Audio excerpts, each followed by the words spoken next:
이 시각 주요 뉴스입니다. 전국 총경급 경찰 간부들이 한자리에 모여 행정안전부의 경찰국 신설에 대해 역사적 퇴행이라며 공개적으로 반대 의견을 표명했습니다. 경찰청은 회의 참석자들에 대해 감찰에 착수하고 회의를 주도한 울산 중부경찰서장을 대기 발령 조치했습니다. 경찰청이 이른바 총경회의에 참석한 경찰관 전원에 대한 감찰에 착수하고 명단 파악에 나선 것으로 확인됐습니다. 경찰청은 청장 직무대행의 해산 지시를 어기고 국가공무원법상 복종 의무를 위반한 점을 감찰 이유로 제시했습니다. 단독 보도합니다. 감사원이 성남시 백현동 한국식품연구원 부지 개발사업 과정에서 유동규 당시 성남도시개발공사 기획본부장이 직원들에게 사업에서 손을 떼라고 직접 지시한 사실을 확인했습니다. 감사원은 검찰에 수사를 요청했습니다.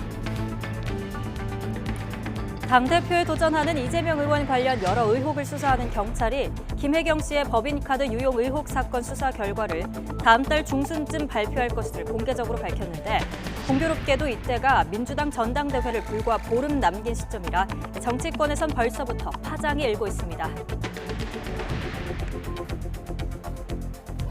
세계보건기구가 원숭이 두창 감염 사태에 대해 국제적 공중보건 비상사태를 선언했습니다. 비상사태 선언으로 WHO는 앞으로 질병 억제를 위한 자금 지원과 국제적 보건 조치 등을 강력하게 추진할 수 있게 됐습니다. 코로나19 신규 환자 수가 이틀째 6만 명대로 더블링 현상이 계속되고 위중증 환자도 지난주보다 2배 증가했습니다. 이런 가운데 주말 임시선별 검사소 확대 설치가 지지부진하면서 국민 불편이 커지고 있습니다. 어젯밤 9시까지 전국에서 6만 명대 신규 확진자가 나왔습니다. 더블링 현상은 이어지고 있지만 증가폭은 작아지는 양상입니다. 우크라이나 곡물을 흑해로 수출하기 위한 협상이 타결된 이튿날 수출항 기반 시설에 대해 러시아군이 미사일 공격을 감행했습니다. 이번 공격으로 협상안이 제대로 진행될 수 있을지 우려의 목소리가 나오고 있습니다. 시청자 여러분 안녕하십니까? 휴일 아침 굿모닝 YTN 2부 시작합니다.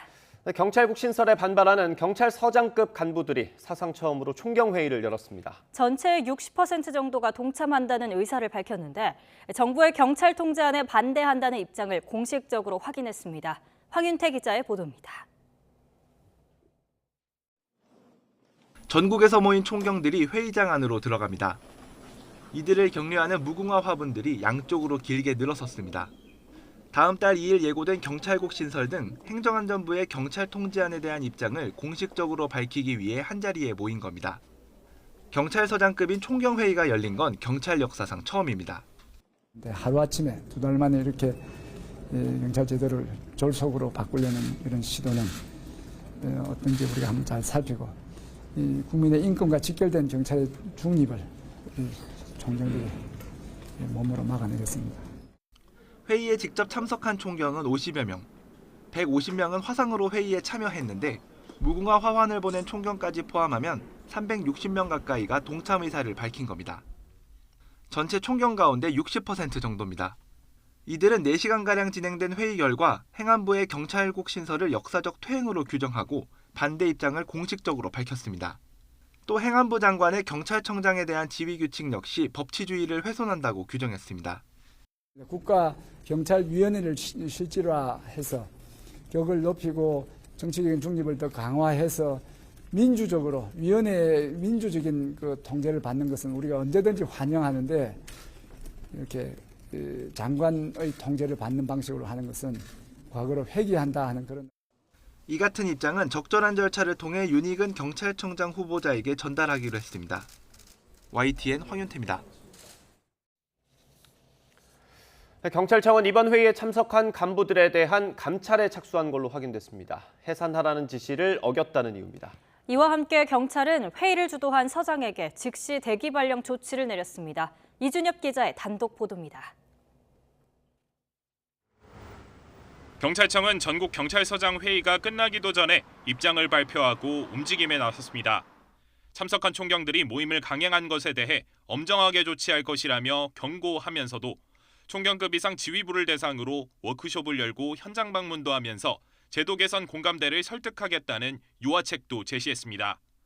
하지만 YTN 취재 결과 경찰청은 이미 회의가 끝난 지 몇 시간도 지나지 않아 참석한 간부에 대한 감찰에 착수한 것으로 확인됐습니다. 앞서 회의 도중인 오후 4시쯤 해산하라는 직무 명령을 내렸는데 이를 어겨 국가공무원법상 복종 의무를 위반했다는 게 이유입니다.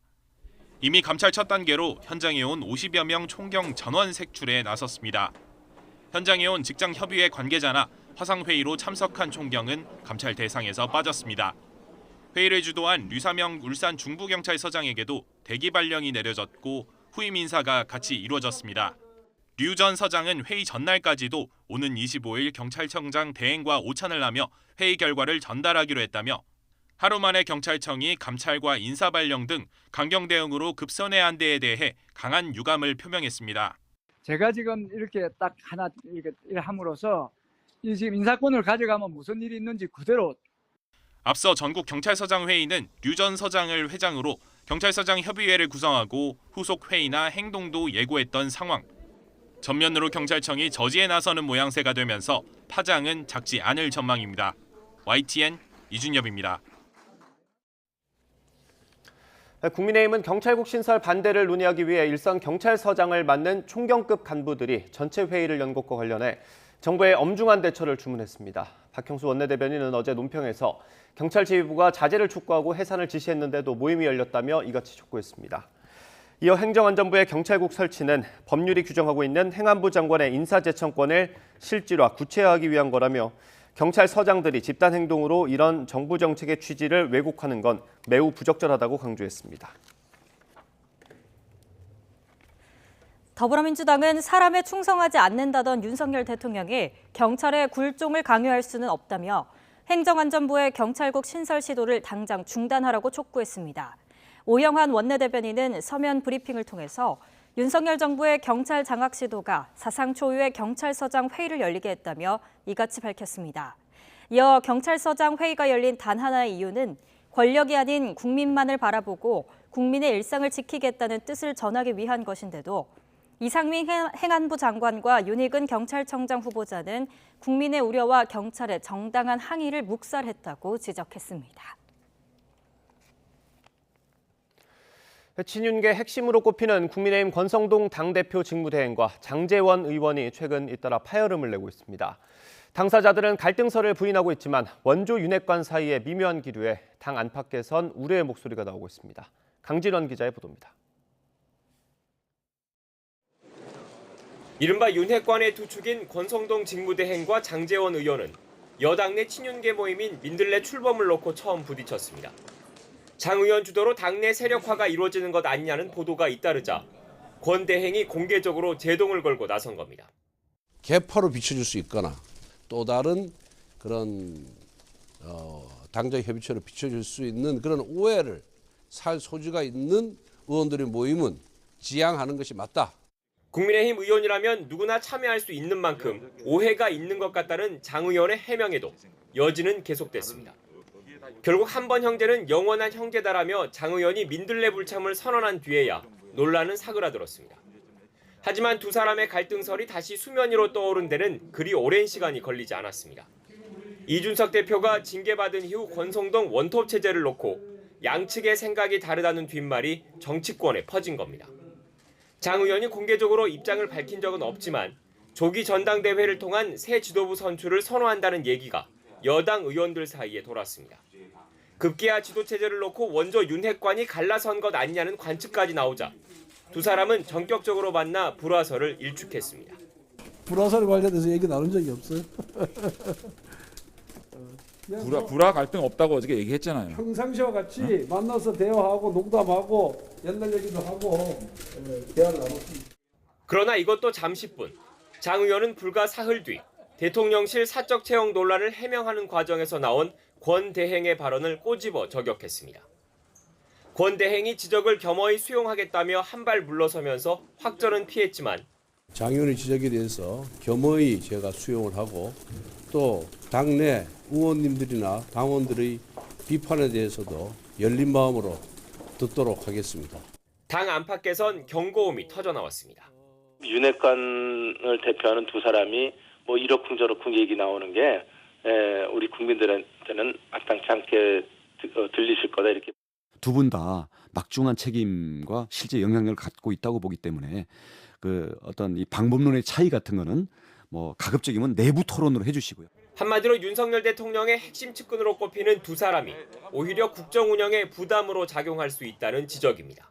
최근 장제원 의원이 현 지도 체제에 대해서 왈가왈부하는 건 옳지 않다며 권 대행에게 힘을 실어주는 것도 이런 비판을 의식해서란 해석이 많습니다.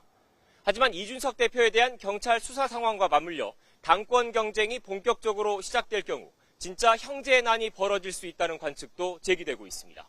YTN 강준원입니다.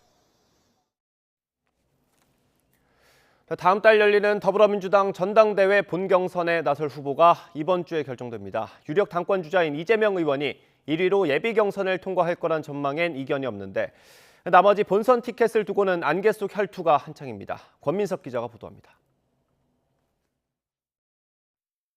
위기의 민주당을 구하겠다며 8.28 전당대회에 뛰어든 당대표 후보자는 모두 8명.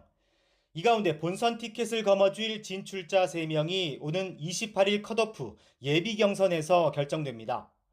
당권 레이스 선두로 꼽히는 건 대세론과 불가론이 공존하는 이재명 의원.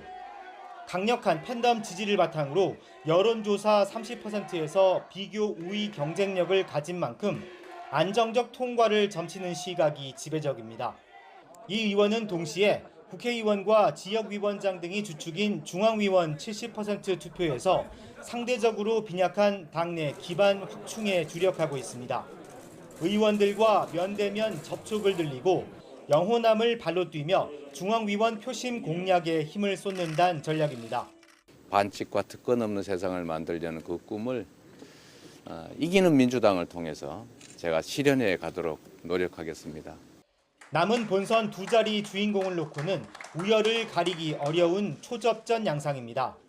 대중 인지도에서 앞서는 박용진, 박주민 의원이 유리하다는 평가가 있는 반면 민주당이 지난 5년을 돌이켜보면서 내로남불, 수탐대실, 진보꼰대 이런 단어들이 생각나게 합니다. 우리 국민들이 실망시켰던 바로 그 지점들이라고 생각합니다. 또다시 상대의 실수에 의지하는 집권계획을 짜고 거기에 기대어 국민께서 기회를 줄 것이다라는 착각과 여전한 오만에서 벗어나야 합니다. 친문계 지지를 받는 강병원 의원과 최대 의원 모임인 더 좋은 미래 조직표가 있는 강훈식 의원도 만만찮은 화력을 갖추었다는 분석도 나옵니다. 이재명 의원의 이른바 사법 리스크를 향한 97그룹 태도도 제각각인데 이재명 의원이 갖고 있는 그런 리스크가 우리 당 전체의 문제가 되어서 우리 당이 민생의 시간, 혁신의 시간을 허비할 수밖에 없을 것이다. 이런 생각도 갖고 있는 거 아니겠습니까? 조사와 아니면 탄압을 구분하는 눈이 있어야 될 것이고 또 그 부분에 대한 우려들도 많이 있다라는 것도 잘 압니다. 하지만 당 대표 후보자의 언어는 좀 달라야 된다. 이렇게 생각합니다. 반 이재명 단일화를 향한 온도차 역시 뚜렷해 컷오프 이전 97 단일화는 당장 모멘텀을 얻기 쉽지 않은 상황입니다. 여기에 무려 17명이 후보한 최고위원 대결에서도 확고한 친명 대 비명 구도로 지도부 입성 전쟁이 벌어지고 있습니다. 친명계가 득세할 경우 명실상부한 이재명의 민주당으로 주류 세력이 급격히 재편할 수 있지만 응축된 친명 견제 심리가 분출해 비명계가 선전할 경우 전당대회 이후 오히려 당 주도권 쟁탈전이 격화할 여지도 있습니다. 결국 오는 28일 컷오프 결과가 2024년 총선까지 당 진로를 예측할 수 있는 1차 가늠자가 될 전망입니다. YTN 권민석입니다. 성남 백현동 개발 사업의 특혜 의혹을 들여다본 감사원은 최근 이 사업이 민간 사업자에게 3천억 원이 넘는 이익을 몰아줬다고 판단했습니다. 감사 보고서에는 유동규 당시 성남도시개발공사 본부장이 실무자에게 사업에서 손을 떼라는 지시를 내렸던 정황도 담겨 있었습니다. 박소정 기자입니다. 백현동 식품연구원 부지개발 특혜 의혹에 대한 감사 보고서입니다. 성남도시개발공사가 해당 사업에서 빠지면서 민간업체에 사실상 3천억 원대 투자 이익을 몰아줬다는 결론이 담겼습니다. 감사 과정에서 유동규 당시 성남도계공 기획본부장이 언급했던 내용도 실무자 증언으로 확보됐습니다. 2016년 7월 실무진이 시가 연구개발 부지를 더 기부받을 예정이니 공사에서 더 할 것은 없겠다. 공공기여와 관련해 시가 사업자와 직접 얘기할 테니 공사가 할 역할은 없다는 얘기를 성남시 관계자에게 듣고 이를 유 본부장 등 윗선에 보고하자 유 본부장은 그럼 우리 할 일이 없네, 손떼라며 사업 참여를 검토하지 않도록 지시했다는 겁니다. 앞서 성남시는 지난 2015년 식품연구원 부지를 자연보전 녹지 지역에서 준주거지역으로 4단계나 상향 조정했습니다. 지역 용도를 한 번에 4단계 올리는 대신 성남도계공이 개발 사업에 참여해 이익을 받아 공공성을 확보하라는 조건을 달았습니다. 하지만 성남도계공 임원들은 직원들에게 동향만 파악하라며 소극적으로 지시한 것으로 감사원은 파악했습니다. 당시 실무진이 유 본부장이 마치 전부터 알고 있었던 것처럼 사업 참여 포기를 지시했다는 진술을 했다고도 전했습니다. 당시 성남시장이었던 더불어민주당 이재명 의원 측은 백현동 용도 변경은 박근혜 정부가 수차례 요구한 사항을 들어준 것이라고 반박했는데 이에 대해 감사원은 국토부 요청은 특정 용도 지역으로 변경을 요구하거나 강제하지 않았다고 재반박했습니다. 감사원은 유 전 본부장의 부당한 업무 지시 등에 대해 지난 4월 대검찰청에 수사를 요청한 상태입니다. YTN 박소정입니다. 여름 휴가철을 맞아 전국 법원이 휴정기에 들어가지만 대장동 사건 재판은 계속됩니다. 남은 의혹을 수사하는 검찰도 속도를 내는데 어디까지 왔는지 홍민기 기자가 정리했습니다. 전국 각급 법원이 여름 휴가철을 맞아 오는 25일부터 다음 달 5일까지 휴정기에 들어갑니다. 이 기간엔 긴급하거나 중대한 사건을 제외하고 민사나 가사 재판, 불구속 형사 공판이 열리지 않습니다.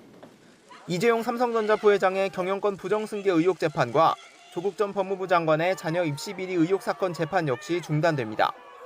다만 대장동 사건 재판은 다릅니다. 화천대유 대주주인 김만배 씨와 유동규 전 성남도시개발공사 기획본부장 등 주요 피고인이 모두 구속 상태인 상황에서 쉬지 않고 재판이 이어집니다.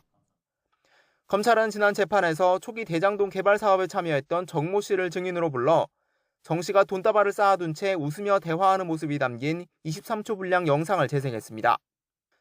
검찰은 이를 토대로 남욱 변호사, 정영학 회계사와 함께 대장동 사업 특혜를 받기 위해 유 전 본부장에게 뇌물을 준 정황을 캐물었지만 정 씨는 자신의 수사와 연관돼 있다는 이유로 모든 증언을 거부했습니다.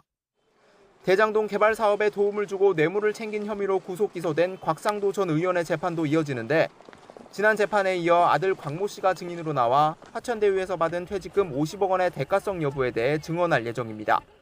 퇴직금 받는 과정에 아버지가 관여하신 부분이 없으신가요? 대장동 개발 특혜와 로비 의혹을 계속 들여다보고 있는 검찰도 수사에 속도를 내고 있습니다. 서울중앙지방검찰청은 초대 대장동 도시개발추진위원장을 맡았던 이모 씨를 고발인 겸 참고인으로 불러 조사한 데 이어 다음 날엔 이대 위원장도 잇따라 소환했습니다. 이들은 지난 5월 이재명 당시 더불어민주당 상임고문과 김만배 씨를 비롯한 15명을 배임 혐의 등으로 고발했는데 검찰은 최근 관련 사건들을 반부패 수사 3부에 재배당했습니다.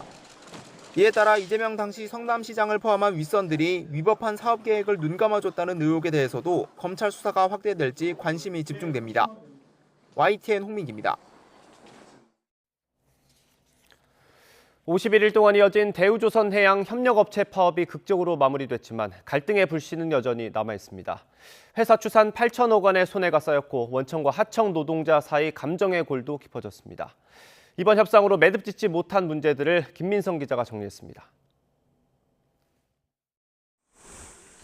갈등의 골이 깊었던 만큼 풀어야 할 숙제도 만만치 않습니다. 대우조선해양은 50일 넘는 파업으로 약 8천억 원의 피해를 본 것으로 추산합니다. 협상이 길어진 데는 이런 천문학적인 손해의 책임을 어떻게 처리할지 양측이 합의점을 찾지 못했던 탓도 있습니다.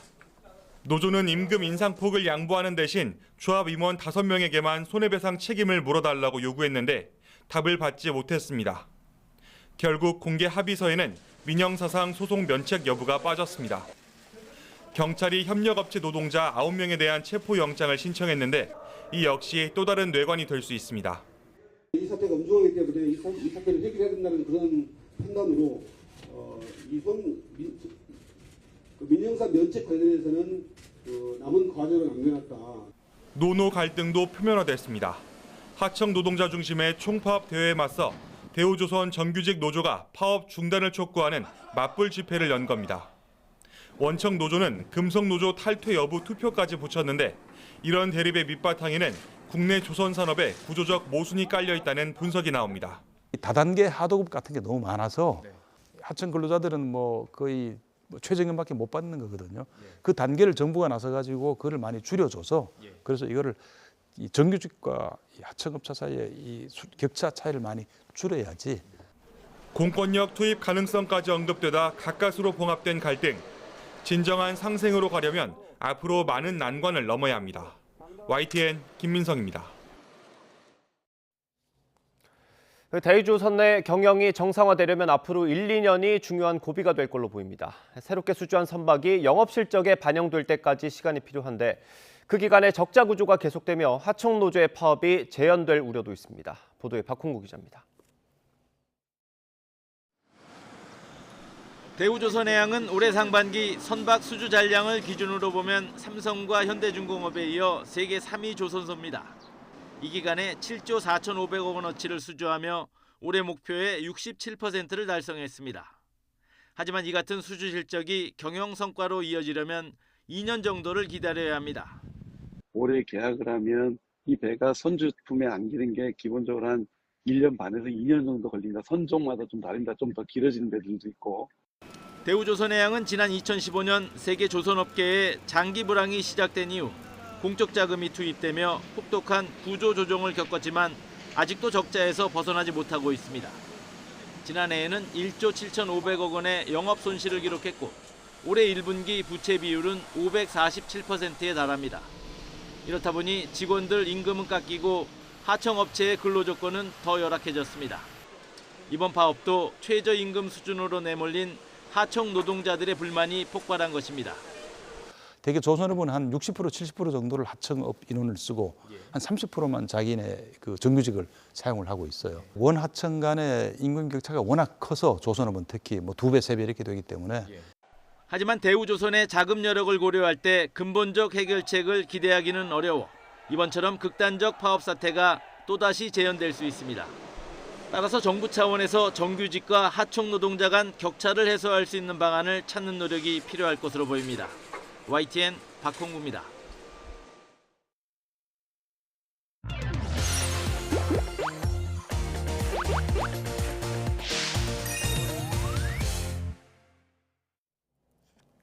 아파트 전용 면적 84제곱미터는 실수요자들이 국민평형이라고 부를 정도로 인기가 많습니다. 실제로 지난해 청약 통장 절반 정도가 전용 84제곱미터에 몰리자 아예 단일 면적으로만 아파트 단지를 조성해 공급하는 사례도 등장했습니다. 최기성 기자입니다. 오는 10월 입주를 앞둔 330여 세대 규모의 한 아파트 단지입니다. 전부 전용 면적 84제곱미터로 만들어졌는데 일반 공급 103세대 분양에 17,000여 명이 몰렸습니다. 건설업계도 수요자 선호도가 높은 점 등을 반영해서 전용 면적 84제곱미터로만 꾸려진 아파트 단지 공급에 나서고 있는 모습입니다. 쌍용건설은 경남 김해시에, 반도건설은 충남 천안시에 분양하는 신축 아파트의 모든 세대를 전용 84제곱미터로 공급합니다. 우미건설과 한화건설 역시 각각 1,000세대가 넘는 대규모 단지를 단일 면적으로만 제공합니다. 대형 평형에 대한 선호도가 높아지면서 84 타입에 대한 청약 경쟁률도 증가할 것으로 보여 이번에 전 평형을 84 타입으로 확정하게 됐습니다. 지난해 분양 아파트에 청약한 300만 9천여 명 가운데 전용 84제곱미터에만 138만여 명이 몰렸습니다.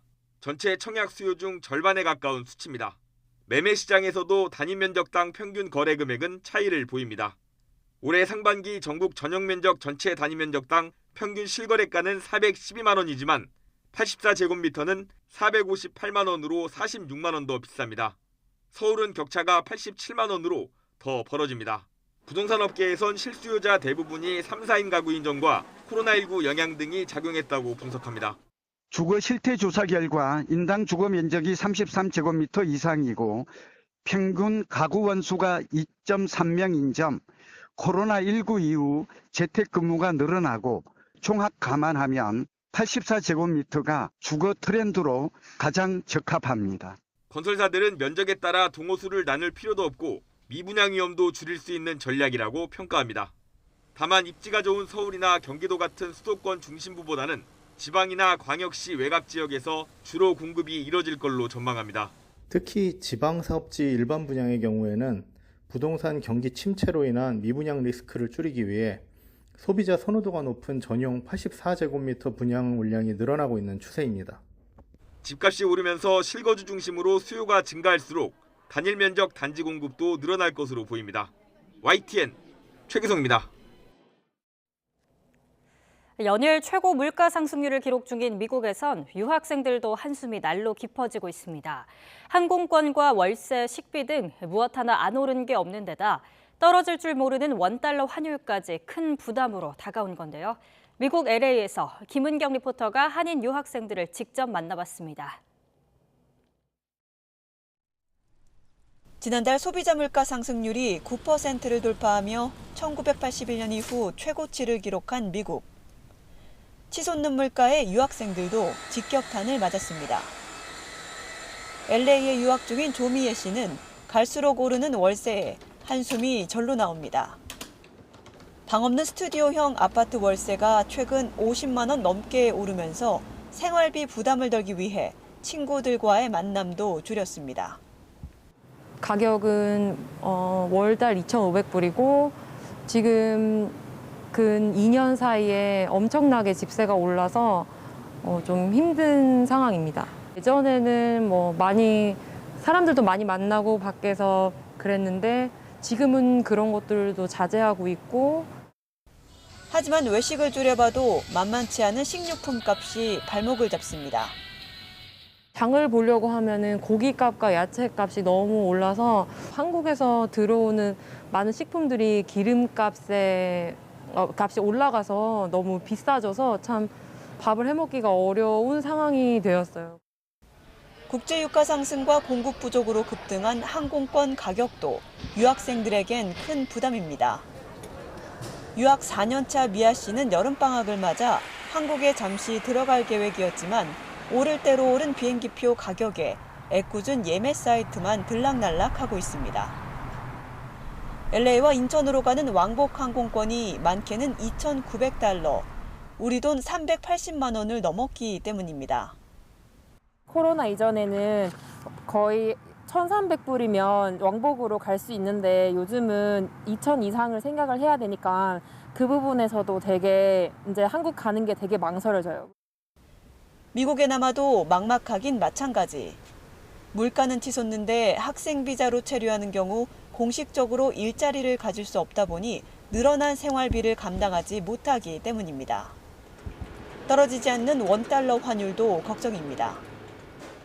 이제 미국에서 일을 할 수 없는 학생 신분이기 때문에 이제 부모님께 용돈을 받아서 이제 생활을 하고 있는데 매번 일어나서 하는 일이 환율 체크를 하는데 그럴 때마다 요즘은 계속 1,300원대에서 떨어지지 않으니까 그 부분이 되게 많이 부담스럽죠.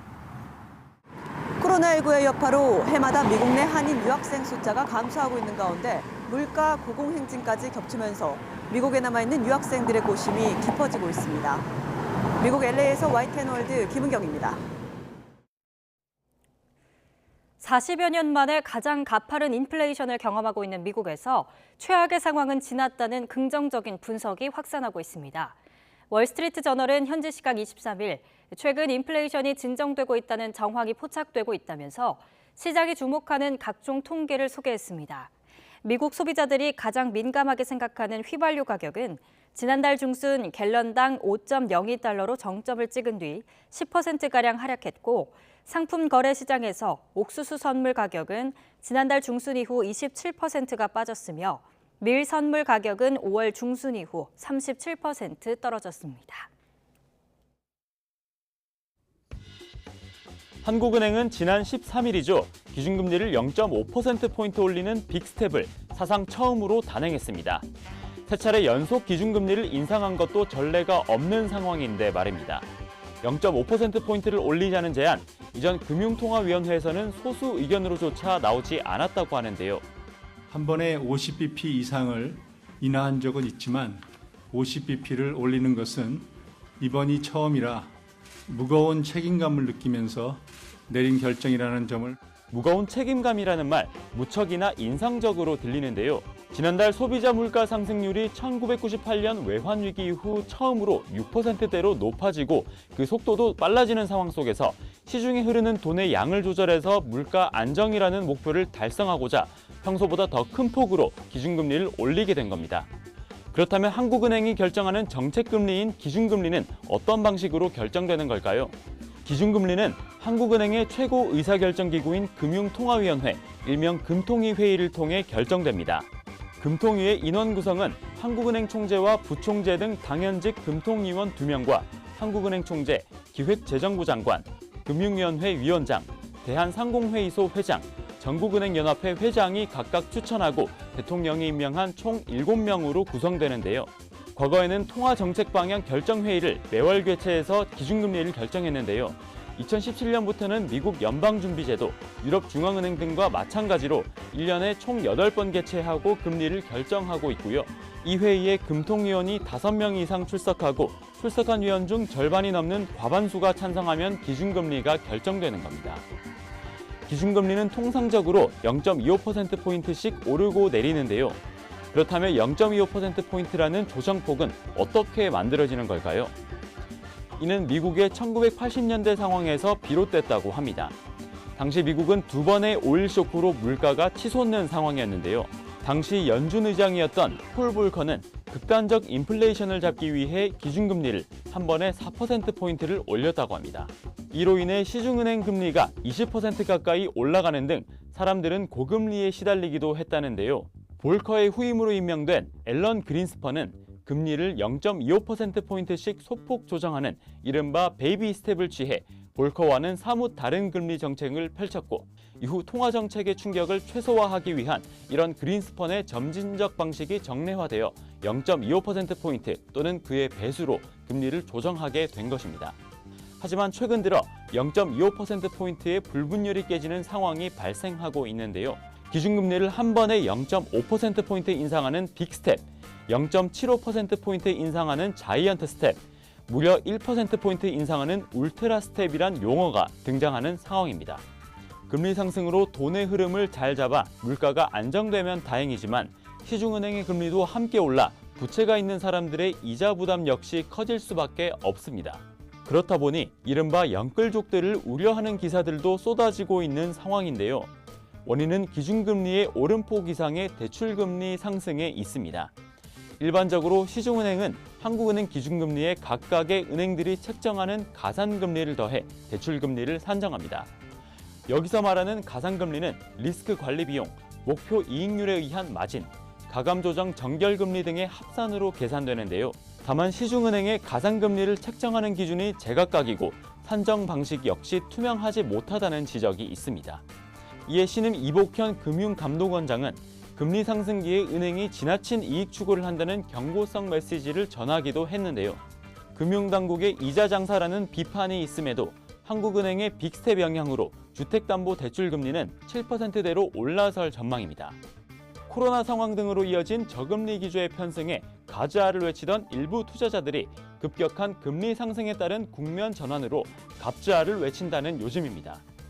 당분간 인플레이션과 금리 인상 기조는 이어질 것으로 예상되는 가운데 다음 주 미 연준의 금리 인상 폭에 전 세계가 주목하고 있습니다.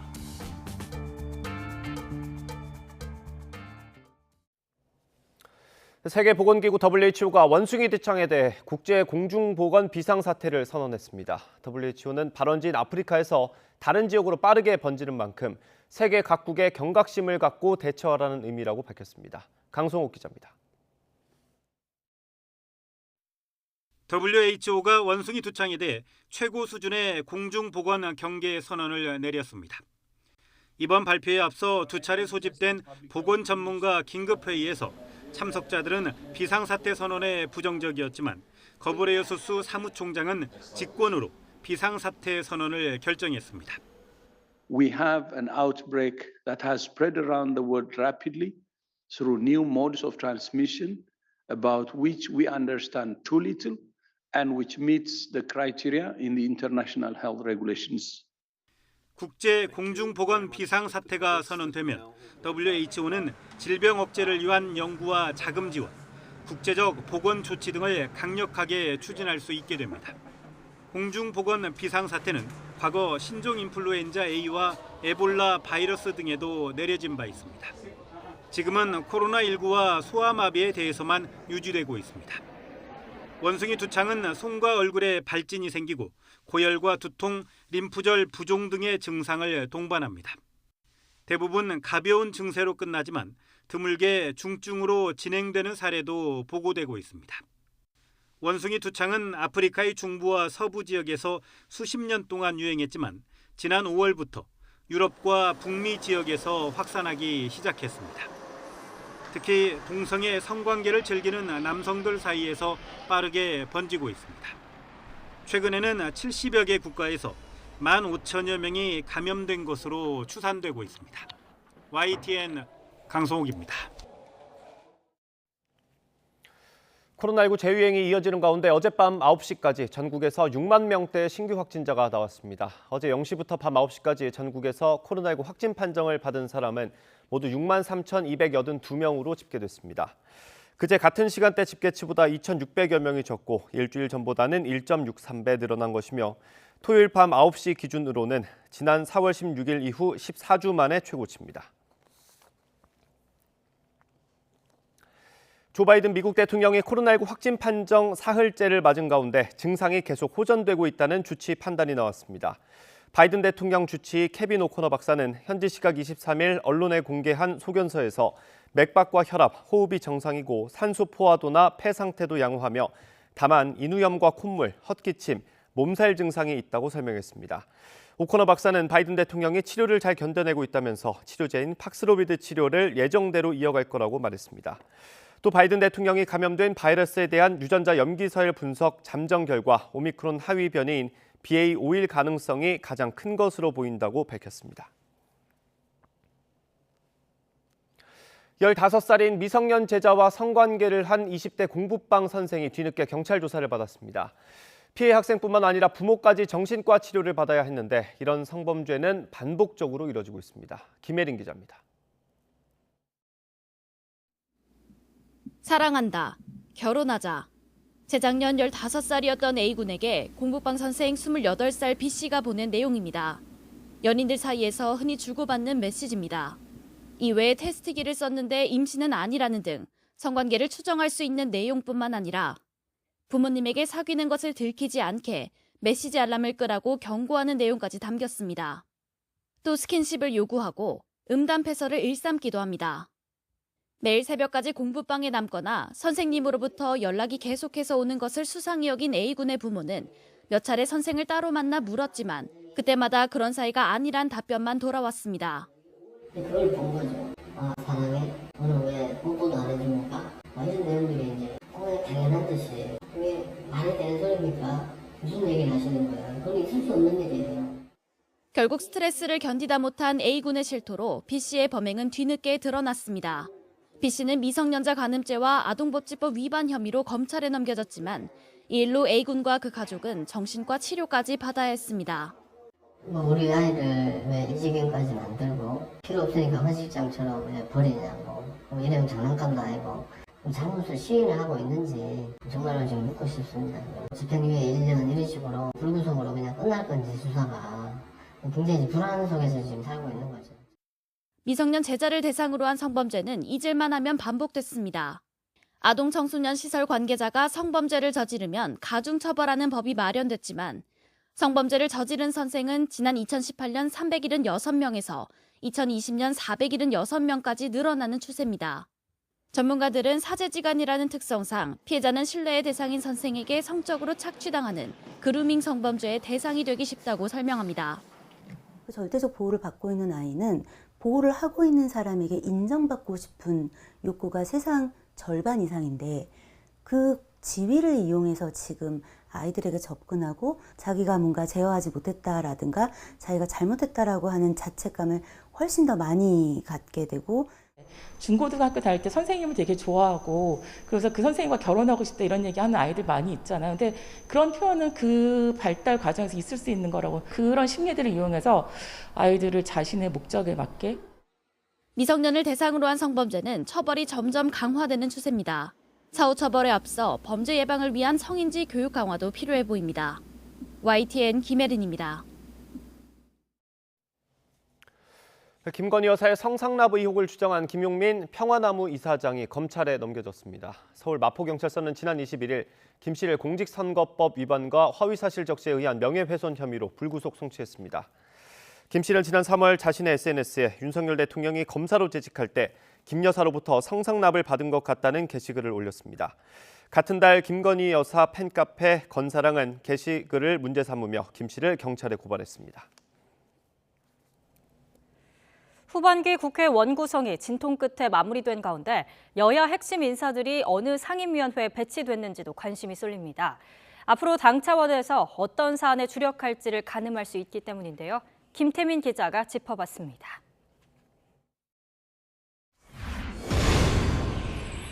원톱으로 국민의힘을 이끄는 권성동 직무대행은 집권여당 원내대표 몫인 국회 운영위원장, 그리고 방송 분야를 담당하는 과학기술정보방송통신위원회 위원을 맡습니다. 권 직무대행은 그동안 공영방송의 편파성 문제를 꾸준히 제기했는데 지금은 공영방송을 특정 세력이 아닌 국민의 품으로 돌려드리기 위해 지혜를 모아야 할 때입니다. 방송장악 시도라는 야당 측 비판에 정면으로 맞설 것으로 보입니다. 이른바 친윤그룹 핵심으로 꼽히는 장제원 의원은 법사위원장직을 양보하고 국회 행정안전위원회에 자리를 잡았습니다. 다 이렇게 의원들끼리 서로 협의해서 하는 게 맞다 싶어서 법사위원장 안 하겠다고 또 원내대표 말씀드렸고.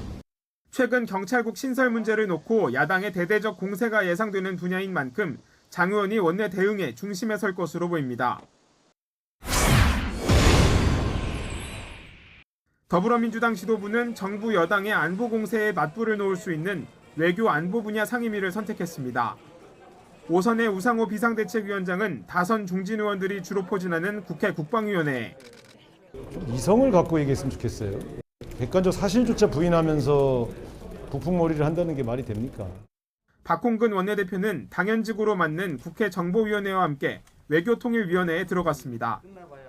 서해 공무원 피격과 탈북어민 강제 북송 사건 등 문재인 정부를 향한 정부 여당의 안보 공세를 방어하는 데 주력할 것으로 예상됩니다. 그땐 그랬지만 지금은 틀리다는 식의 신색깔론을 편들 우리 국민은 더는 속지 않습니다.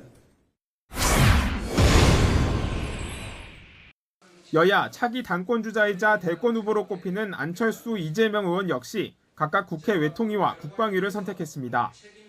미중 패권 경쟁과 북핵 문제 등 한반도 정세가 엄중한 상황에서 외교, 안보, 국방 분야를 두루 경험하며 국가 지도자로서의 식견을 쌓으려는 행보로 풀이됩니다. YTN 김태민입니다. 더불어민주당 유력 당권 주자인 이재명 의원은 주말 영호남 지역 방문에 나섰습니다. 이재명 대세론에 대한 당내 견제가 본격화하는 가운데 예비 경선 표심의 70%를 차지하는 중앙위원 공략에 주력하는 거로 보입니다. 조성호 기자의 보도입니다. 당대표 예비 경선을 앞둔 주말 유력 주자인 이재명 의원은 봉하마을 고 노무현 전 대통령 묘소를 참배했습니다. 이기는 민주당을 만들어 노 전 대통령이 꿈꾸던 세상을 실현하겠다는 포부를 강조했습니다. 대통령께서 꿈꾸셨던 세상, 모두가 함께 사는 세상, 우리 모두 함께 힘 합쳐서 만들어가면 좋겠다, 그런 생각이 간절해졌습니다. 경남과 부산 지역 그리고 호남까지 잇따라 방문해 비공개로 지방단체장과 국회의원 등 중앙위원들과 만나며 접촉면을 넓힙니다. 오는 28일 예비 경선을 앞두고 70% 비중을 차지하는 중앙위원들에게 출마 이유를 직접 설명하면서 표심 모으기에 나선 것으로 분석됩니다. 여론조사에선 우위를 보이며 어차피 당선 가능성이 크다고 관측되지만 컷오프를 압도적으로 통과하지 못하면 대세론이 자칫 흔들릴 수 있다고 판단하기 때문으로 보입니다. 저는 어대명이라는 표현은 너무 여의도 정치에서 보여지는 시각인 것 같고요. 여러 가지 다양한 그 경우의 수가 있다, 저는 이렇게 봅니다. 이재명 의원이 보궐선거 공천을 직접 요청했다는 박지원 전 비대위원장의 주장을 계기로 비이재명계의 공세도 거세지고 있습니다. 97그룹 당권주자인 강병원 의원은 이재명 의원의 염치 없는 셀프 공천의 전말이 드러난 거라며 합당한 책임을 져야 한다고 쏘아붙였고, 강훈식 후보 지지를 공개 선언한 조웅천 의원은 비대위 시절 박 전 위원장이 이 의원 공천에 비상식적으로 집착했던 것을 이해하게 됐다면서 이 의원 비판에 가세했습니다. 이재명 아닌 어떤 후보 2명이 컷오프를 넘어섰느냐가 본경선 구도에 영향을 미칠 수 있는 만큼 이 의원과 경쟁자들의 중앙위원 쟁탈전은 물밑에서 치열하게 펼쳐질 전망입니다. YTN 조성호입니다. 더불어민주당 당대표에 도전하는 이재명 의원 관련 여러 의혹을 수사하는 경찰이 김혜경 씨의 법인카드 유용 의혹 사건 수사 결과를 다음 달 중순쯤 발표할 거라 공개적으로 밝혔는데요. 공교롭게도 민주당 전당대회를 불과 보름 남긴 시점이어서 정치권에선 벌써 파장이 일고 있습니다. 송재인 기자의 보도입니다. 경기 남부지방경찰청이 맡는 민주당 이재명 의원 관련 사건은 주요 의혹만 5개에 이릅니다. 압수수색한 곳만 140곳 이상. 주요 의혹 사건과 관련해 일찍이 강제 수사가 대부분 이뤄진 셈이라 수사 결과 발표가 임박했다는 전망이 나왔습니다. 가장 먼저 결과가 나오는 건 배우자 김혜경 씨의 법인카드 유용 의혹 사건일 것으로 보입니다. 정례 기자간담회도 아닌 날 경찰이 이례적으로 수사 상황을 전하면서 법인카드 유용 의혹 수사를 다음 달 중순쯤 마무리할 거라고 예고했기 때문입니다. 이 의원 관련 사건 수사의 마무리 시점을 구체화한 건 이번이 처음입니다. 다음 달 중순이면 민주당 대표를 뽑는 전당대회를 보름 앞둔 시점이라 정치권에서도 파장이 일고 있습니다. 이재명 의원에 맞선 이른바 반명전선에 선 당권주자들은 사법 리스크를 집중적으로 파고들고 있습니다. 이재명 의원이 갖고 있는 그런 리스크가 우리 당 전체의 문제가 되어서 우리 당이 민생의 시간, 혁신의 시간을 허비할 수밖에 없을 것이다. 이런 생각도 갖고 있는 거 아니겠습니까? 이재명 의원 관련 수사를 정치적 보복으로 규정한 민주당 지도부는 이 같은 움직임에 대한 자제를 공개적으로 요구했습니다. 무슨 말씀하시는지는 제가 이해하는데 적어도 정치보복 수사에 노출된 동지의 문제를 사법 리스크라고 표현하시는 것은 조금 저는 좀 과하다 생각합니다. 경찰이 예고한 대로 법인카드 의혹 수사가 다음 달 중순 발표될 경우 실제 수사 결론을 놓고도 파장이 거세질 전망입니다. YTN 송재인입니다. 대우조선해양의 파업 사태가 일단락된 가운데 회사는 점거농성으로 작업이 중단됐던 선박 건조대에 물을 채우고 진수식을 가지며 정상화에 나섰습니다. 그동안 파업을 지지했던 단체들은 옥포조선소 입구에서 대규모 집회를 열었습니다. 차상은 기자입니다. 선박 건조대의 문이 열리고 예인선에 매달린 선체가 서서히 밖으로 빠져나갑니다. 대우조선해양의 파업 종료 다음 날, 그동안의 점거농성으로 진행하지 못했던 30만 톤급 원유 운반선을 바다에 띄우는 진수식이 드디어 열렸습니다. 50일이 넘는 파업으로 일감이 쌓이고 배를 제때 인도하는 게 쉽지 않은 상황. 회사는 다음 주부터 시작되는 휴가 기간에도 특근을 통해 급한 작업을 서둘러 진행하기로 했습니다. 지금까지 지연된 생산 공정 만회를 위해서 모든 역량을 총 투입할 예정이고요. 그리고 이번에 문제가 되었던 원하청 간의 그 문제도 상생 협력을 위해서 더욱 노력할 예정입니다. 노사 협상 타결에 따라 파업은 끝났지만 조선소 입구에서는 대규모 집회가 열렸습니다. 파업을 지지했던 단체들의 희망버스 집회입니다. 전국 각지에서 버스를 타고 온 참가자들이 한자리에 모이면서 조선소 입구는 빈틈없이 가득 찼습니다. 주최 측은 조선소의 하청 노조를 응원하기 위한 이번 집회에 전국에서 2천여 명이 참가했다고 밝혔습니다. 민영사상의 책임에 관련해서는 아직 사안으로 남아 있잖아요. 그래서 그 문제를 해결할 때도 여전히 우리의 연대하는 사람들이 있다, 시민들이 있다, 이런 것들을 알려주기 위한 목적으로 오늘 희망버스가 왔습니다. 파업 사태로 노사 양측 모두 큰 상처를 입은 가운데 회사 정상화를 위한 노력이 어느 때보다 중요한 시점입니다. YTN 차상래입니다. 민주노총 소속 화물연대가 하이트진로의 이천과 청주 공장에서 집회를 진행하면서 주류 출하가 중단됐습니다. 하이트진로는 화물연대 소속 조합원들이 공장 앞에서 출입문을 막은 채 집회를 열고 그제부터 이틀간 총 40만 상자 분량의 주류를 출하하지 못했다고 밝혔습니다. 또 소주를 싣기 위해 공장에 들어왔던 비노조원들의 화물차도 공장 밖으로 나가지 못하고 있다고 덧붙였습니다. 구글이 독점적 지위를 이용해 인앱 결제 의무화 정책을 강행하면서 글로벌 IT 공룡의 갑질이라는 비판이 거세게 일고 있습니다.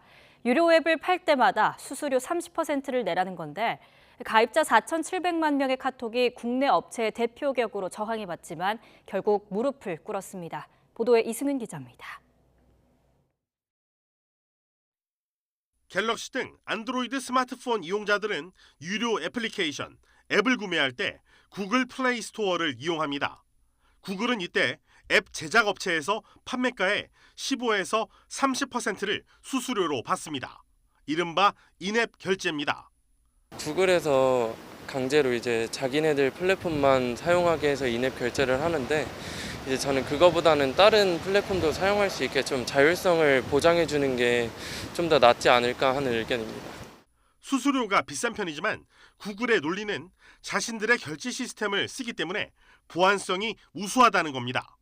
물론 다른 결제 시스템도 있습니다. 아웃링크라는 건데 구글 플레이 스토어가 아닌 이 컨텐츠 업체가 별도 웹페이지에 만든 자체 결제 시스템입니다. 업체는 수수료를 구글에 낼 필요가 없습니다. 그런데 구글이 가만히 놔두지 않았습니다. 지난 4월부터 아웃링크로 연결되는 앱의 업데이트를 막은 겁니다. 대표적인 사례가 이모티콘 구매가 많은 카카오톡입니다. 카톡은 구글의 인앱 결제 의무화 정책에 반기를 들었지만 결국 2주 만에 백기를 들고 자사의 아웃링크를 삭제했습니다. 다양한 결제 옵션이 있음을 알리기 위해서 최선을 다했고 이제 최신 버전 업데이트 불가 등으로 인해서 이용자들이 불편함을 장기화할 수 없어서 아웃링크를 삭제하기로 결정을 했습니다. 갤럭시 스토어 같은 다른 앱마켓을 이용할 수도 있지만 구글 플레이 스토어의 점유율이 80%를 넘어 외면하기 쉽지 않습니다. 그동안 수수료를 내지 않았던 업체들은 구글이 왜 갑자기 정책을 바꿨는지 이해가 되질 않는다는 반응입니다. 수수료만큼 콘텐츠 이용료가 오르기 때문에 결국 피해는 고스란히 소비자에게 돌아간다고 항변합니다. 소비에 대해서 부담을 느끼거나 불만을 갖게 될 것이고 여기에 대한 화살을 이런 어떤 그 서비스 제공자나 창작자들에게 돌릴 가능성이 큽니다. 그러면 이제 소비 자체가 위축이 되고 산업에 대한 어떤 성장 자체가 발목이 잡히게 되는. 방송통신위원회는 법적 제재의 근거가 될 수 있는 사실조사에 조만간 착수할 것으로 보입니다. 공정거래위원회는 위법 여부를 별도 조사 중이고 경찰에는 고발장이 접수된 상태입니다. 하지만 구글 측이 법적 대응에 나설 경우 수수료 갑질 논란은 장기화할 가능성이 커 보입니다. YTN 이승윤입니다. 본격적인 휴가철을 앞둔 주말 가까운 도심 물놀이장으로 사람들이 몰렸습니다. 코로나19 확산세가 걱정이긴 하지만 다시 찾은 일상 회복을 되돌릴 수는 없어 보입니다. 박정현 기자가 사람들의 표정을 담았습니다.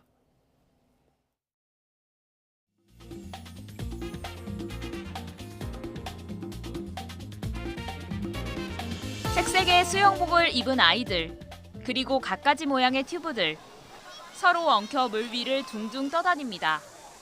쏟아지는 물줄기를 그대로 받아내면 얼굴엔 웃음꽃이 절로 피어납니다. 여름철 도심 물놀이장의 풍경입니다.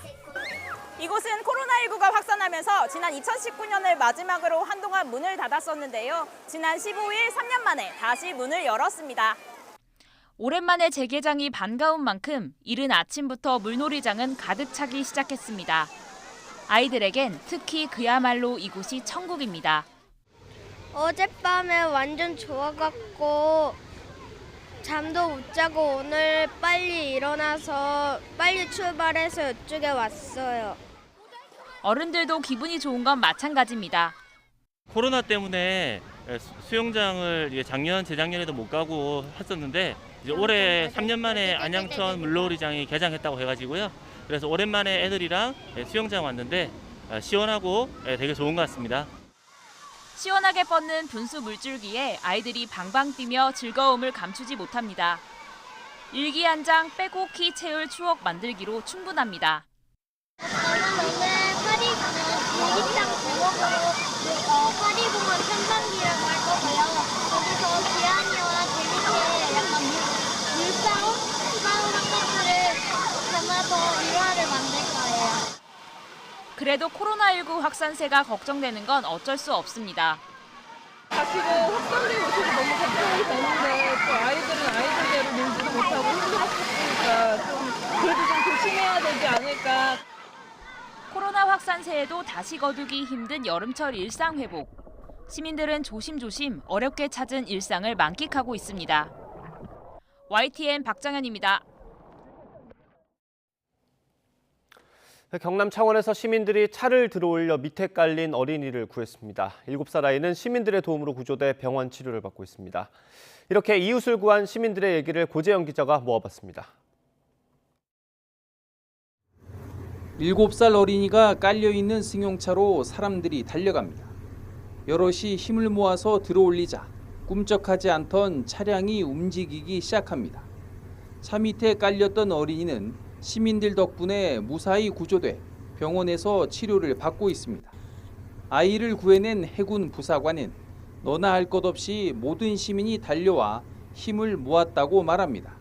애가 밑에 깔려서 울고 있으니까 이거 차를 옮겨야겠다 이렇게 생각해서 들다가 다른 분들도 되게 문 열고 열심히 뛰어와 주셔서 다행히 들고 옮기고 아이 상태를 봤는데 그래도 좀 괜찮았고, 이처럼 위급한 상황에 놓인 이웃을 외면하지 않고 적극 도운 시민 영웅들의 이야기는 또 있습니다. 지난 3월 대전에서 출근하던 의료진 3명이 버스에서 쓰러진 남성을 구했습니다. 이 남성의 병명은 심근경색에 의한 급성 심정지였습니다. 의료진 3명이 심폐소생술로 응급처치를 하지 않았다면 자칫 생명이 위험했던 상황이었습니다. 이웃의 목숨을 구한 의료진 3명은 몸이 그냥 반응한 거라며 겸손해했습니다. 호흡 맥박 다 없으셔서 심정지 상태다 이렇게 생각하고 바로 심폐소생술을 시행하게 되었어요. 그때 당시에는 일단 몸이 먼저 그냥 반응을 했던 것 같아요. 차량 폭발 위험 속에서 운전자를 구해낸 시민들도 있습니다. 지난해 11월 부산에서 교통사고로 차에 불이 붙어 폭발할 수도 있는 상황에서 의식을 잃은 운전자의 목숨을 구했습니다. 자신들의 목숨도 자칫 위험할 수 있었지만 망설이지 않았습니다. 헬멧을 썼는데 헬멧까지 몸속까지 뜨거운 불길을 느끼겠더라고요. 그래도 공포는 잠시고 일단은 마음이 사람한테 살려야 되겠다. 그런 마음이 들어서 위험에 처한 이웃을 외면하지 않고 기꺼이 도운 시민들의 용기가 큰 울림을 주고 있습니다. YTN 고재영입니다. 오늘 새벽 1시 40분쯤 경북 칠곡군 경부고속도로 하행선 칠곡 물류나들목 인근에서 3중 추돌 사고가 났습니다. 20대 남성 SUV 운전자 1명이 숨졌고 다른 운전자들은 크게 다치지 않았습니다. 경찰은 숨진 남성이 몰던 SUV가 앞서가던 승합차를 들이받은 뒤 뒤따르던 승용차에 2차 사고를 당한 것으로 파악했습니다. 어제 저녁 7시 반쯤 서울 양재동에 있는 아파트 12층에서 불이 났다가 40분 만에 꺼졌습니다. 다친 사람은 없었지만 연기가 치솟으면서 아파트 주민 50여 명이 급히 대피했습니다. 소방당국은 침실에서 불이 시작된 것으로 보고 정확한 화재 원인을 조사하고 있습니다. 외교부와 통일부, 국방부까지 업무 보고가 완료되면서 윤석열 정부의 대북 정책 윤곽이 드러났습니다. 이른바 담대한 계획인데요. 북한의 비핵화를 유도하면서도 도발엔 강경하게 대응하겠다는 기조인데 북한이 어떤 반응을 보일지 주목됩니다. 신준명 기자입니다. 외교부와 통일부의 업무 보고 키워드는 윤석열 대통령이 취임사에서 언급한 담대한 계획이었습니다. 북한이 핵 개발을 중단하고 실질적인 비핵화로 전환하면 이에 상응하는 경제 협력과 안전보장 조치를 지원하겠다는 겁니다. 북한의 실질적인 비핵화와 남북관계의 정상적이고 근본적인 발전을 이끌어내기 위한 담대한 계획을 수립하여 실행에 옮겨나갈 것입니다. 북한이 비핵화에 나서기 전이라도 인도적 지원의 경우는 정치, 군사적인 고려 없이 추진하고 언론과 출판, 방송을 단계적으로 개방하는 등 단절된 남북교류를 재개하고 민족 동질성을 회복하는 방안도 제시했습니다. 대북 보건 의료, 민생 협력 등의 상호 조치를 포함하여 할 수 있는 모든 것을 고려하는 근본적인 해결 방법을 강구해 가겠다고 보고드렸습니다. 그러면서도 군은 힘에 의한 평화 기조를 강조했습니다. 우선 북한의 반발로 지난 2018년 이후 중단된 연대급 이상 한미연합 야외기동 훈련이 재개됩니다. 차세대 전투기 등을 통한 선제 타격 능력 확보, 초정밀 고위력 미사일 확충과 특수부대 침투 능력 강화 등 대량 응징 보복 전략도 추진됩니다. 북한의 핵과 미사일 위협에 대한 대응 능력 강화, 즉 힘에 의한 평화를 구현함으로써 우리 국가와 국민의 안전을 보장하는 것입니다. 비핵화를 요구하면서도 강력한 억제력을 강조하는 윤석열 정부의 대북 정책이 과거 이명박 정부의 비핵 개방 3천과 유사하다는 평가도 나옵니다. 이에 따라 북한의 호응을 이끌어내기가 쉽지 않다는 분석입니다. MB 정부의 비핵 개방 3천과 유사하기 때문에 실천력이 약한 계획을 위한 계획의 가능성을 배제할 수 없다고. 윤석열 정부 출범 이후 탈북선언 강제북송 사건과 서해피격 공무원 사건까지 재점화된 상황도 녹록지 않습니다. 다만 윤 대통령이 현실성 있는 방안을 더 촘촘히 준비하라고 밝혀 담대한 계획이 완성되기까지는 좀 더 시간이 걸릴 것으로 관측됩니다. YTN 신준명입니다. 박진 외교부 장관이 다음 달 한중 수교 30주년을 맞아 취임 후 처음으로 중국을 방문합니다. 한반도 긴장 완화를 위한 북핵 해법과 미국 주도의 공급망 재편 등 주요 현안에 있어 양국 간의 입장차를 좁힐 수 있을지 주목됩니다. 이교준 기자의 보도입니다. 외교부는 박진 장관의 다음 달 중국 방문을 위해 중국 측과 조율하고 있다고 밝혔습니다. 한중 수교 30주년을 맞이하는 다음 달 방중하는 일정을 우선적으로 염두에 두고 중국과 일정을 조율 중에 있습니다. 한중 수교 30주년 기념일인 다음 달 24일 즈음 방문이 예상됩니다. 박 장관이 중국을 방문하면 신정부 출범 이후 고위급 인사의 첫 방중입니다. 코로나19 방역 상황을 고려해 지방 도시에서 열릴 가능성이 큰데 왕이 외교부 장관의 회담은 취임 후 두 번째입니다. 박 장관은 지난 7일 발리에서의 첫 회동에 이어 북한의 핵실험 등 전략 도발을 막기 위한 중국의 건설적 역할을 요청할 것으로 관측됩니다. 또 신정부의 가치 외교를 기반으로 한 양국의 상생 발전 방향을 거듭 강조할 것으로 보입니다. 저는 중국과 가치와 규범에 기반해서 평등하게 협력하는 좋은 동반자가 되기를 바란다고 강조하였습니다. 이를 위해 전략적인 소통을 활성화하고 제도화하고. 이에 왕이 부장은 한미일 안보협력 강화와 미국 주도의 반도체 등 공급망 참여에 우려를 표명할 가능성이 큽니다. 중국 측에서 희망했던 한중 사이의 첨단 과학 기술과 산업에 대한 협력이 많은 부분이 멈출 수가 있기 때문에 이 부분에 관해서 중국의 입장을 한국에 강하게 전달할 것으로 생각합니다. 정부는 한일 외교장관 회담에 이어 한중 고위급 소통 강화에 속도를 내고 있습니다. 하지만 미중 전략 경쟁과 연결된 미면 경제안보 현안을 놓고 얼마나 이견을 좁히느냐에 따라 향후 시진핑 국가주석의 방안 등 정상 외교 재개 논의도 탄력을 받게 될 것으로 전망됩니다. YTN 이교준입니다. 나팔 고둥이라고 들어보셨습니까? 우리나라에 사는 고둥 가운데 가장 크고 무늬가 아름다워서 수집가들에게 인기가 많았습니다. 10년 전부터는 개체수가 줄면서 멸종 위기종으로 지정됐는데 이 사실이 잘 알려져 있지 않다 보니 무단으로 채취하는 사례가 잇따르고 있습니다. 최명신 기자가 보도합니다. 홍도 인근 수심 20m 바닷속. 나팔고둥이 빨강 불가사리 옆으로 다가가더니 다리를 꽉 움켜잡습니다. 육중한 껍데기로 불가사리를 누르고 서서히 몸을 빨아들입니다. 나팔고둥이 불가사리를 섭취하는 데 걸린 시간은 3시간. 바다 사막화의 주범으로 꼽히는 불가사리의 유일한 천적으로 하루에 한 마리 이상을 사냥합니다. 저소 생태계의 포식자로서 아주 중요한 역할을 하고 있고, 특히 이제 불가사리류의 거의 유일한 천적이라고 볼 수 있어서 그 이제 먹이 사슬에서 균형을 유지하는 역할을 하고 있습니다. 나팔고둥은 폐각 모양이 예쁘고 무늬가 독특해 예로부터 실내 장식용으로 인기가 많았고 조선 왕조 땐 궁중악대인 취타대의 나팔로도 쓰였습니다. 하지만 무분별한 채집과 연한 생태계 오염으로 개체수가 급감하자 지난 2012년 멸종위기 1급으로 지정됐습니다. 그런데 서식지인 남해안 일부 주민들이 나팔고둥을 소라와 헷갈려 무단 채취해 유통하는 사례가 잇따르고 있습니다. 실제로 지난달 거문도의 한 횟집에선 횟감으로 쓰이기 직전 발견돼 자연 방사되기도 했습니다. 이에 따라 정부는 정기 어민 간담회와 주요 서식지 주변 입간판 설치 등 대국민 홍보 활동을 강화하기로 했습니다.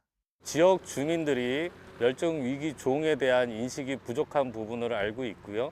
적극적으로 홍보를 하기 위해서 팜플렛이나 포스터를 만들어서 배부하고 나팔고둥 서식지를 되살리고 개체수를 복원하겠다는 목표는 아직 갈 길이 멀어 보입니다. YTN 최명신입니다. 혈당 상승을 억제하는 데 효과가 있는 고추잎 전용 품종이 개발됐습니다. 당뇨병 치료제에 버금가는 효과가 있는 것으로 분석됐습니다. 오점곤 기자가 취재했습니다. 날씨는 뜨겁지만 어느 때보다 음식 재료가 풍성한 여름. 고추잎으로 무친 나물과 장아찌도 어르신들에겐 엄마를 생각나게 하는 추억의 먹거리입니다.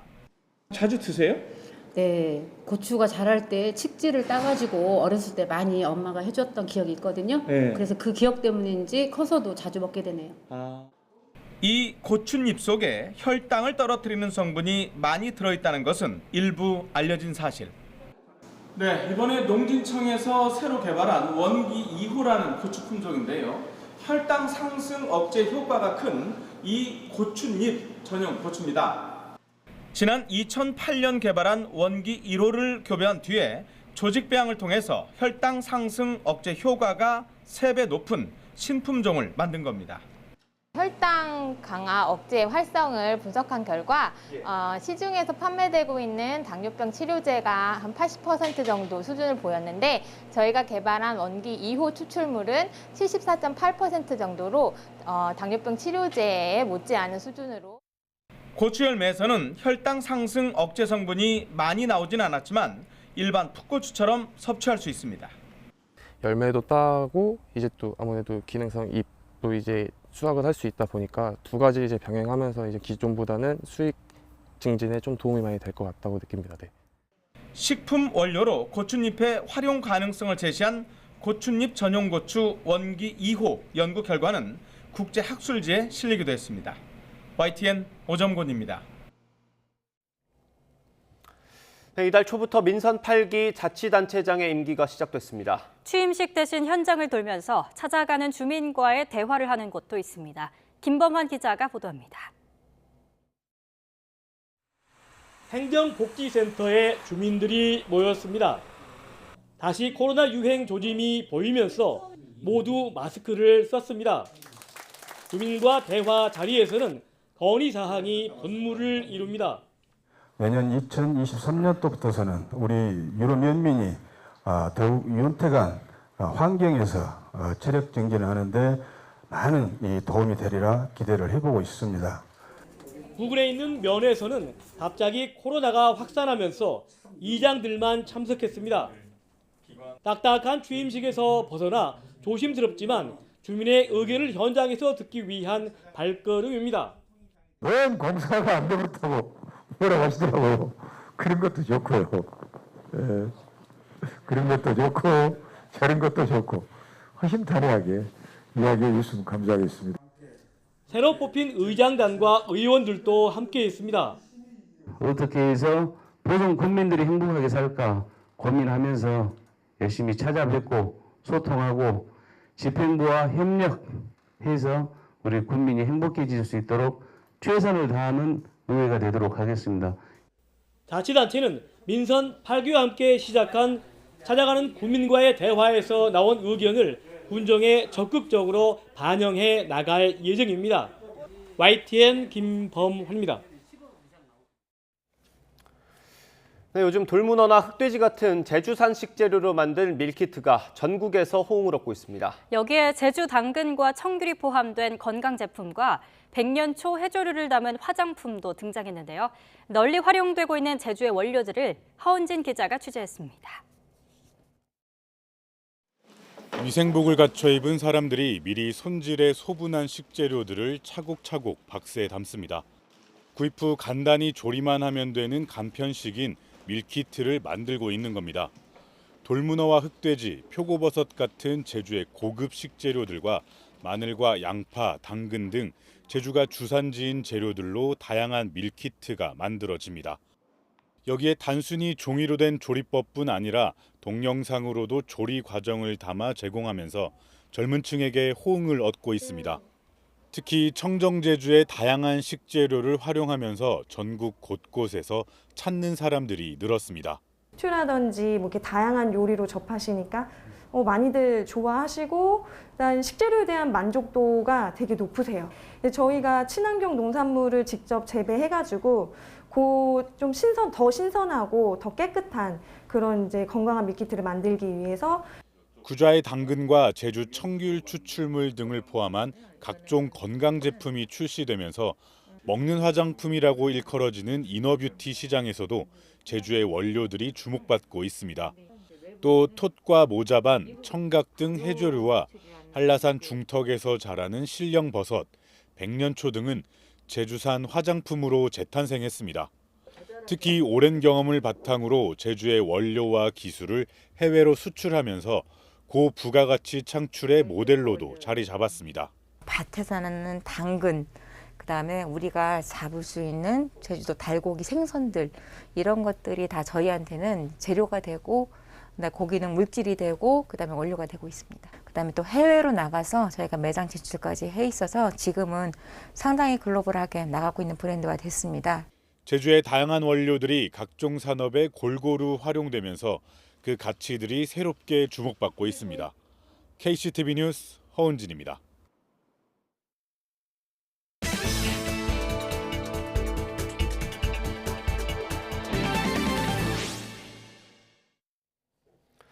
선박 좌초나 침몰 같은 해양 사고로 인해 기름이 유출되면 대부분 흡착포와 오일 펜스를 이용해 방제 작업을 벌입니다. 하지만 흡착포는 기름을 흡수하지 못하고 일회용이라서 쓰레기도 많이 생깁니다. 그런데 국내 연구진이 수천 번 기름을 떠내도 계속 쓸 수 있는 친환경 뜰채를 개발했습니다. 양회영 기자가 취재했습니다. 천혜의 자연 경관을 자랑하던 아프리카 섬나라 모리셔스. 지난 2020년 일본 화물선 좌초로 1,000톤이 넘는 기름이 유출되면서 환경 재앙이 닥쳤습니다. 이때 유출된 기름은 점도가 높은 저유황류. 국제해사기구가 2020년부터 모든 선박에서 저유황류만 쓰도록 했는데 차가운 해수와 만나면 쉽게 굳어 기존 방제 장비로는 기름 회수에 어려움이 큽니다. 그런데 국내 연구진이 끈적끈적한 기름도 쉽게 떠서 제거할 수 있는 친환경 뜰채를 개발했습니다. 점도가 높은 저유황류가 바다에 유출된 상황을 가정해봤습니다. 기존 흡착포를 이용하면 겉면에만 묻어날 뿐 기름이 뚝뚝 떨어지는데 이번에 개발한 뜰채를 이용하면 물이 빠지고 기름만 쉽게 회수할 수 있습니다. 이 뜰채에는 곤충을 잡는 식충식물의 채집 원리가 적용됐습니다. 주머니 형태의 식충식물 표면에는 긴 선모가 있는데 이 선모는 물을 흡수한 뒤 수막과 비슷한 두껍고 단단한 물층을 만들어 곤충이 쉽게 미끄러지게 합니다. 연구진은 친환경 소재인 셀룰로스 소재에 식충식물 선모를 모방한 나노 선모를 적용해 뜰채를 만들었습니다. 이렇게 만들어진 뜰채는 물은 통과하고 기름만 떠낼 수 있는데 나노 선모에 의해 형성된 물층 덕분에 뜰채 표면에서 기름이 쉽게 분리돼 수백 번 사용해도 성능이 나빠지지 않습니다. 연구진이 해경과 함께 실험해본 결과 하루에 1톤 규모의 저유황류를 뜰채로 회수할 수 있었습니다. 식충식물의 그 윤활층 위에 기름이 올라가게 되면 훨씬 더 또 쉽게 기름이 떨어지게 된다는 것도 알게 되었습니다. 특히 이제 고점도의 경우에는 기름이 잘 떨어지는 게 매우 중요한데요. 그래서 저희가 이제 그런 원리들을 기름을 회수하는 일에 활용해 보면 좋겠다 생각을 해가지고 적용을 하게 되었습니다.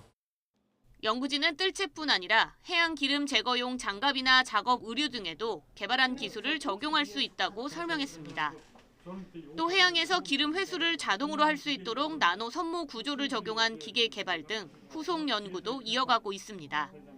YTN 사이언스 양회영입니다.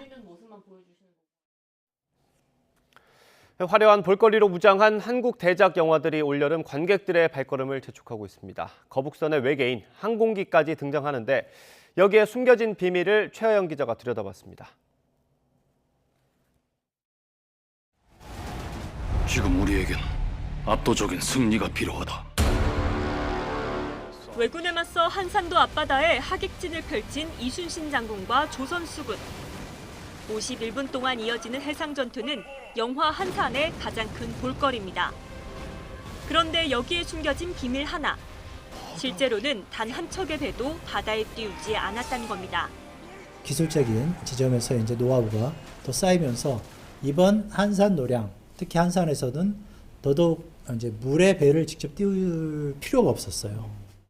대신 배가 뜬 곳은 스케이트장으로 3,000평 빙상장에 특수효과 세트장을 만들었습니다.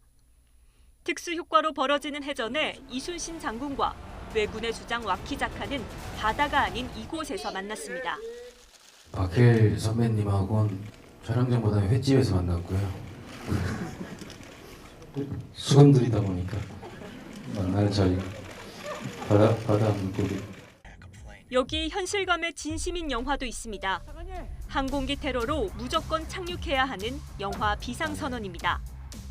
여기 비행기에 탄 사람들이 전부 죽었으면 좋겠어요. 관객을 항공기 안으로 끌어들이기 위해 미국에서 진짜 비행기를 가져왔습니다. 여기에 특수 세트로 배우들이 탄 기체를 회전시켜 몰입감을 더했습니다. 카메라 감독님은 서서 이렇게 찍어야 되는데 어떤 기둥 같은 데다가 자기 몸을 칭칭 묶고 묶은 상태에서 이렇게 돌고. 영화 산업에 대한 기술이 많이 발전했구나라는 생각이 들 정도로 보여드릴 거리가 많았습니다. 마지막 비밀은 현대와 고려를 넘나드는 SF 영화 외계인에 있습니다. 어느 날 서울 상공에 나타난 외계인과 우주선. 상상을 구현하기 위해 따로 서울 도심을 만들고 장장 13개월 동안 컴퓨터 그래픽 작업에 몰두했습니다. 모두에게 힘든 일이지만 계속 그 생각을 하는 거죠. 이걸 관객들에게 보여줬을 때 우리는 또 얼마나 즐거울 것이며 관객분들은 또 얼마나 즐거울까.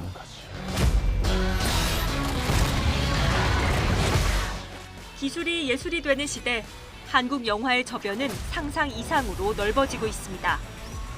YTN 최아영입니다. 로빈 윌리엄스가 주연을 맡았던 추억의 영화 미세스 다우파이어가 뮤지컬로 돌아왔습니다. 임창정과 정성화, 양준모 3명의 배우가 번갈아 주연을 맡으며 신나는 변신쇼를 펼친다고 합니다. 신웅진 기자가 보도합니다. 이혼으로 양육권을 잃은 아빠가 가사 도우미 할머니로 변장해 아이들을 돌보며 일어나는 좌충우돌 이야기 미세스 다우파이어. 영화가 나온 지 거의 30년 만에 뮤지컬로 다시 찾아왔습니다. 만능 엔터테이너 임창정과 뮤지컬계 흥행 보증수표로 불리는 정성화, 실력파 배우 양준모가 주연을 맡아 3인 3색을 뽐냅니다. 관객들하고 다 같이 많이 웃을 수 있고, 그리고 맨 마지막에 제가 울지 않을 수 있을까, 그게 되게 걱정이 돼요. 그 윤여정 선생님과 김수미 선생님을 살짝 합쳐놓은 듯한 그런 말투나 행동으로 지금 그렇게 만들어 보고 있습니다. 인물이 갖고 있는 사람과는 저는 정말 정반대의 성격이거든요. 그래서 이제 연습실 들어가는 순간부터 이제 다니엘이 되기 위해서 노력을 많이 하고 있습니다. 특히 무대 위에서 8초 만에 변신한다는 이른바 퀵체인지가 궁금함을 더하고 있습니다. 할머니로 변장한 뒤 자연스러운 표정을 보여주기 위한 특수 마스크가 2달에 걸쳐 제작됐고, 무대 위에서 30벌의 의상을 순식간에 갈아입는 쇼가 펼쳐집니다. 또 CG라는 작업이 없는 무대에서 아날로그적인 메커니즘으로 보여드리는 점이 많이 관객들한테 어필될 것 같습니다. 지난해 브로드웨이에서 초연된 미세스 다우파이어는 미국 이외의 지역에서는 처음으로 공연되는 것입니다. 한국 정서에 맞춰 대사와 음악이 일부 바뀌는데 90년대의 시간, 그리고 미국이라는 공간을 넘어 우리 팬들의 기대에 부응할 수 있을지 주목됩니다. YTN 신웅진입니다. 흑해 항로를 다시 열어 우크라이나 곡물을 수출하기로 합의한 다음 날, 러시아가 수출 항구 오데사에 미사일을 쐈습니다. 이에 따라 식량난을 덜어보려던 합의는 시작 전부터 커다란 난관에 부딪혔습니다. 류재복 기자의 보도입니다. 러시아가 미사일을 쏜 곳은 우크라이나 곡물이 흑해로 나아가기 위해 문을 열기로 한 항구 오데사입니다. 순항 미사일 2발이 항구의 기반 시설인 양수장을 타격했습니다. 다행히 곡물 창고는 피해가 없었습니다. Значних руйнувань в портовій інфраструктурі не було. Було влучання в насосну станцію, яка загорілася і була потушена. 하루 전 러시아와 우크라이나, 튀르키예와 유엔은 전 세계 식량난을 덜기 위해 우크라이나 곡물을 다시 수출하기로 합의했습니다. 전쟁이 시작된 뒤 우크라이나 항구에는 곡물 2천만 톤 이상이 수출길이 막힌 채 쌓여 있습니다. 이를 위해 우크라이나 항구 3곳을 열고 이스탄불에 합동조정센터도 설치하기로 했습니다. 하지만 러시아의 미사일 공격으로 합의 자체가 무산되는 것 아니냐는 불안감이 커지고 있습니다. Росія, про що вона не говорила, що вона не обіцяла, вона буде знаходити шляхи, як це не виконувати. 유엔과 유럽연합 등 국제사회는 일제히 합의를 깬 러시아를 비난했습니다. 우크라이나는 공격에도 불구하고 곡물 수출 준비를 계속하겠다고 밝혔지만 첫 단추인 합동조정센터 설립부터 불투명해졌다는 관측이 나오고 있습니다. YTN 유재복입니다. 코로나19 방역 규제가 풀리면서 해외여행이 자유로워진 요즘 이탈리아는 몰려드는 관광객 때문에 고민이 많다고 합니다. 수용 한계를 넘는 이른바 과잉 관광에 따른 문제가 잇따르자 여러 대응책을 내놓고는 있지만 큰 효과는 보지 못하고 있습니다. 어떤 상황인지 이탈리아에서 손종은 리포터가 전합니다. 로마의 관광 명소인 트레비 분수 주변이 관광객들로 북적입니다. 유네스코 세계문화유산에 등재된 이곳에서 목덜미를 씻는가 하면 아예 발을 담그고 더위를 식히는 사람도 볼 수 있습니다. 한 관광객은 분수물을 페트병에 담아 가져가다 경찰에 붙잡혀 450유로, 우리 돈 약 60만 원의 벌금을 물었습니다. 저는 또 다른 관광 명소인 스페인 계단에 나와 있습니다. 문화유산 보호 차원에서 계단에 앉거나 음식을 먹는 행위가 금지되어 있지만 이 사실을 아는지 모르는지 관광객들은 계단에 앉아 휴식을 취하거나 심지어는 아예 노점상까지 차려졌습니다. 배치된 경찰 인력에 비해 법규를 위반하는 사람이 너무 많아 통제가 쉽지 않아 보입니다. Comunque è proprio poche le persone che possono fare i controlli a controllare tutte queste persone tutte insieme. Certo, una città comunque come Roma che ospita tante persone è proprio difficile gestire una situazione del genere. 이처럼 이탈리아는 오래전부터 오버투어리즘, 이른바 과잉 관광으로 몸살을 앓고 있습니다. 특히 최근 코로나19 방역 규제 완화로 억눌려 있던 여행 수요가 폭발하면서 단기간에 감당하기 어려운 규모의 관광객이 몰리는 실정. 관련 산업 종사자들도 이런 상황이 마냥 기쁘지만은 않다는 입장입니다. 많은 사람들이 놀러 오는 게 참 좋은 일이긴 한데 로마라는 도시를 계속 이렇게 빠르게 소비만 하고 그러다 보면 언젠가는 이 관광의 인프라들이나 이런 것들이 많이 무너지지 않을까. 그래서 이제는 환경도 좀 생각하고. 지난해 수상도시 베네치아에선 관광객을 태운 대형 유람선 입항을 거부하는 시위가 벌어지기도 했습니다. 대형 선박이 해양 오염을 일으키고 늪지대 위에 건설된 도시 안전을 위협하는 문제가 관광 활성화보다 더 시급하다는 겁니다. What would solve it for Venice would be a different kind of ship-based tourism. It doesn't have to be these gigantic ships. 베네치아는 지난달부터 사전 방문 예약제를 도입해 일일 방문객 수를 5만 명 이내로 제한했습니다. 이어 내년부터는 당일치기 관광객에 한해 1인당 10유로, 우리 돈으로 13,000원의 입장료를 부과할 방침입니다. 이탈리아 로마에서 YTN 월드 손정윤입니다.